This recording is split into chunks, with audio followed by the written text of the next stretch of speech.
Hi കൂട്ടുകാരെ, ഉണക്കച്ചെമ്മീൻ കൊണ്ടുള്ള ഒരു കരിമ്പുളി കൂട്ടാനാണ് ഇന്ന് പരിചയപ്പെടുത്തുന്നത്.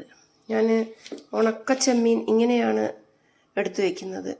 നല്ല പോലെ വറുത്തെടുത്ത് ചേറി അതിലെ മാലിന്യങ്ങളൊക്കെ നീക്കം ചെയ്ത് ഇങ്ങനെ ഒരു പ്ലാസ്റ്റിക്കിൻ്റെ ഡബ്ബയിൽ എടുത്ത് വയ്ക്കും. അപ്പോൾ നമുക്ക് ആവശ്യമുള്ളപ്പോൾ എടുത്ത് കറി വയ്ക്കാം, ചമ്മന്തി അരയ്ക്കാം, പല വിധത്തിലുള്ള കറികൾ ഉണ്ടാക്കിയെടുക്കാൻ പറ്റും. അപ്പം ഞാൻ ഇന്ന് ചെയ്യാൻ പോകുന്നത് എൻ്റെ നാട്ടിലൊക്കെ വയ്ക്കുന്ന ഒരു കരിമ്പുളിയാണ്. അപ്പോൾ അതിനായിട്ട് ഞാനിവിടെ 1.5 ഗ്ലാസ് അളവിൽ ഉണക്കച്ചെമ്മീനാണ് എടുത്തിട്ടുള്ളത്. എൻ്റെ ചെറിയ കുക്കറാണ് ഇതിന് പാചകം ചെയ്യാൻ വേണ്ടി എടുത്തിട്ടുള്ളത്. ഞാൻ ഇതിലേക്ക് ഈ ഒരു ചെമ്മീൻ ഇട്ട് കൊടുക്കുകയാണ്. ചെമ്മീന് നല്ല വേവുണ്ട്.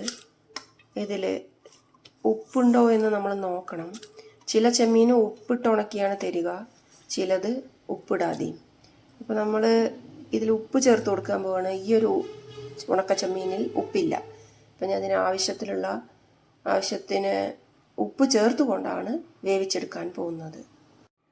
മീൻ മുങ്ങാൻ പാകത്തിന് വെള്ളം ചേർത്ത് കൊടുത്തിട്ടുണ്ട്.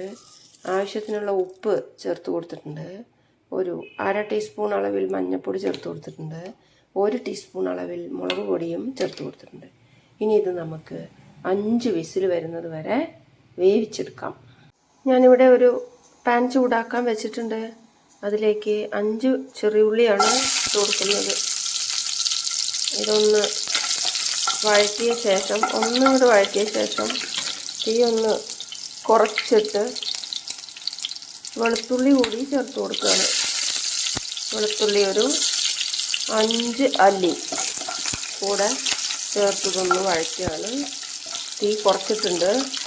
ഇതിലേക്ക് 2 ടീസ്പൂൺ അളവിൽ മല്ലിയാണ് ചേർത്ത് കൊടുത്തിട്ടുള്ളത്. ഒപ്പം തന്നെ ഒരു തണ്ട് കറുവേപ്പില കൂടി. ഇനി ഇത് എല്ലാം കൂടെ ചെറിയൊരു ബ്രൗൺ കളറാകുന്നത് വരെ വഴറ്റിയെടുക്കണം. കരിയരുതൊരിക്കലും. കരിഞ്ഞാൽ കറിക്ക് ഒരു സ്വാദ് കിട്ടുകയില്ല. ചെറുതായിട്ട് തീ കൂട്ടി കൊടുക്കാം. പിന്നെ കളർ മാറി വന്നിട്ടുണ്ട്. ഇപ്പോൾ ഇതിലേക്ക് നമ്മൾ ഒരു അരമുറി നാളികേരമാണ് ചേർത്ത് കൊടുക്കുന്നത്.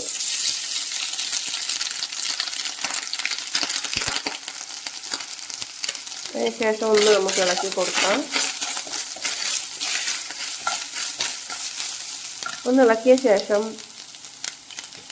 ഒരു 1/2 ടീസ്പൂൺ അളവിൽ ചുക്കുപൊടിയാണ് ചേർത്ത് കൊടുക്കുന്നത്. അതില്ലെങ്കിൽ ഇഞ്ചി ചേർത്താലും മതി. ഒരു ചെറിയ കഷ്ണം ഇഞ്ചി ചേർത്താലും മതി. ഈസ്റ്റേണിൻ്റെ ചുക്കുപൊടി നമുക്ക് വാങ്ങാൻ കിട്ടും.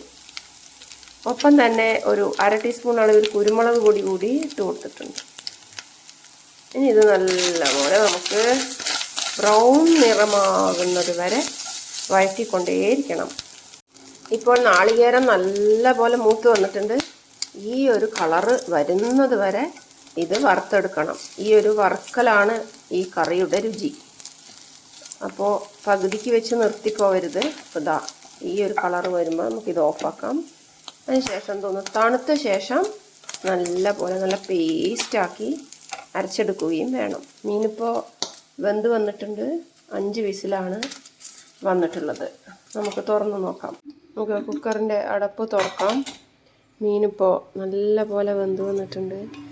മുളക് പൊടിയും മഞ്ഞൾപ്പൊടിയും ഉപ്പൊക്കെ ചേർന്ന് നല്ല ഒരു പരുവായി വന്നിട്ടുണ്ട്. നല്ല പോലെ ഇത് വേവണം, എങ്കിലേ ഈ കറി സ്വാദുണ്ടായിരിക്കുകയുള്ളൂ. ഒരു വലിയ ചെറുനാരങ്ങ വലിപ്പത്തിൽ പുളിയാണ് ചേർത്തിട്ടുള്ളത്, വാളം പുളി. ഈ പുളി നമുക്ക് നല്ല പോലെ പിഴിഞ്ഞെടുക്കാം. പുളി വയ്ക്കുന്നതിന് വേണ്ടിയിട്ട് ഞാൻ എൻ്റെ ചെറിയ മൺചട്ടി അടുപ്പത്ത് വെച്ചിട്ടുണ്ട്. അതിലേക്ക് പുളിവെള്ളമാണ് പറഞ്ഞു കൊടുക്കുന്നത്. ഇതൊന്ന് തിളക്കട്ടെ. പുളിവെള്ളം തിളച്ചു. അതിലേക്ക് ഞാൻ ഈ അരപ്പാണ് ഒഴിച്ചു കൊടുത്തിട്ടുള്ളത്. തേങ്ങ അരച്ചതാണ് ഒഴിച്ചു കൊടുത്തിട്ടുള്ളത്. ഇനി ഇത് നല്ല പോലെ ഒന്ന് തിളച്ച് വരട്ടെ. കറി ഇപ്പോൾ തിളയ്ക്കാൻ തുടങ്ങിയിട്ടുണ്ട്. അതിലേക്ക് ഞാനൊരു നുള്ളുപ്പ് കൂടി ചേർക്കുകയാണ്. ഈ ഒരു കറി ഒന്ന് ടേസ്റ്റ് വരാൻ വേണ്ടിയിട്ട്, ഒരു ഉപ്പ് രുചി വരാൻ വേണ്ടിയിട്ട് കുറച്ചുപ്പാണ് ചേർത്തിട്ടുള്ളത്. ബാക്കി ഉപ്പ് ഞാൻ ഈ മീനിലേക്ക് ചേർത്ത് കൊടുത്തിട്ടുണ്ട്.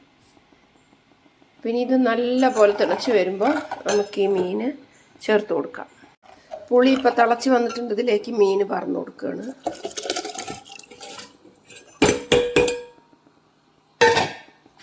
വീണ്ടും ഇത് നല്ല പോലെ ഒന്ന് തിളച്ച് വരട്ടെ. പുളി ഇപ്പോൾ നല്ല പോലെ തിളച്ച് മറിഞ്ഞിരിക്കുകയാണ്. ഇതിൻ്റെ അടുത്ത് തന്നെ നിൽക്കണം, അല്ലെങ്കിൽ ഇത് പൊന്തിച്ചാടിപ്പോവും. ഇത് നല്ലൊരു ടേസ്റ്റായി വന്നിട്ടുണ്ട്.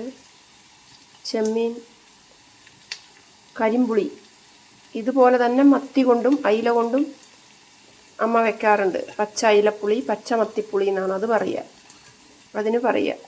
ഇനി ഇതിലേക്ക് നമുക്ക് വറുത്തിടണം. അപ്പോൾ ഞാനിത് തീ ഓഫ് ചെയ്തു.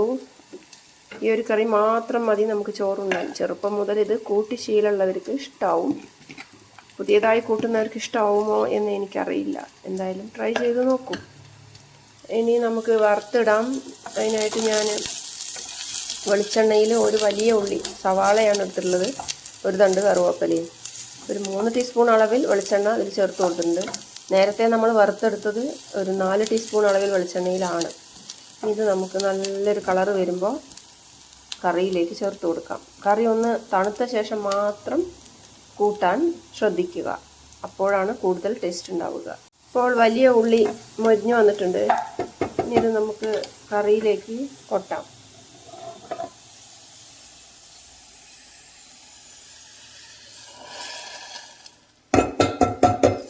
മല്ലി കരിയാതിരിക്കാൻ പ്രത്യേകം ശ്രദ്ധിക്കണേ കൂട്ടുകാരെ, അല്ലെങ്കിൽ 1/2 ടീസ്പൂൺ അളവിൽ മല്ലിപ്പൊടി ചേർത്താലും മതിയാകും. നല്ല പടക്കണ കറിയായി വന്നിട്ടുണ്ട്. എനിക്കിത് ഭയങ്കര ഇഷ്ടമാണ്. ഇഷ്ടപ്പെട്ടാൽ ലൈക്ക് ചെയ്യൂ, ഷെയർ ചെയ്യൂ, കമൻറ്റ് ചെയ്യൂ, സബ്സ്ക്രൈബും ചെയ്യണേ ചാനൽ.